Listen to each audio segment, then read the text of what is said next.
Okay, so we've got our three graphs from earlier on the page, and hopefully you might be able to tell which one's which.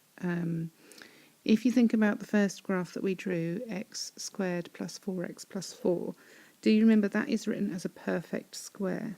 And that's actually, I don't want to make a mess of this, it's the light pink graph here. This is x squared plus 4x plus 4. And you remember that's a perfect square, it doesn't have anything else written outside. It's x plus 2 all squared. And remember the roots, when it hits the y-axis, is when it's equal to 0, and that's why we have negative 2 here. It's really important.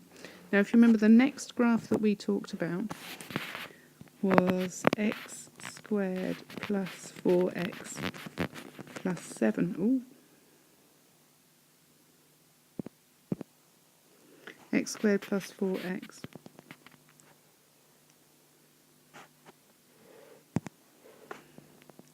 plus 7. And I wonder if you can tell me which one of those graphs that one is.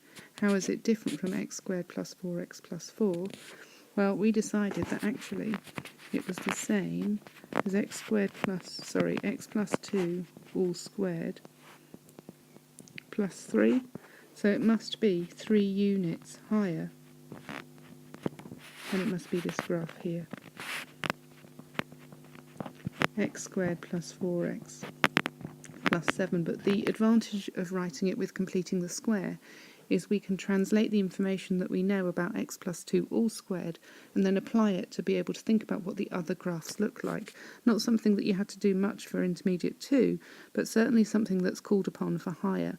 If you know what this graph looks like, how could we then say what a similar graph would look like, without having to go and use the quadratic formula and go all the way back to the beginning? And the last one we did was x squared plus 4x plus 3. And of course that one was the perfect square minus 1, x plus 2 all squared, take away 1. And that's why we've got this one here, if I could just do it vaguely neatly, crossing at negative 1. So remember, completing the square tells us quickly where the minimum or the maximum is if we've got a negative coefficient of x squared, and then also how far down we're going to go, what's the minimum point on the y-axis.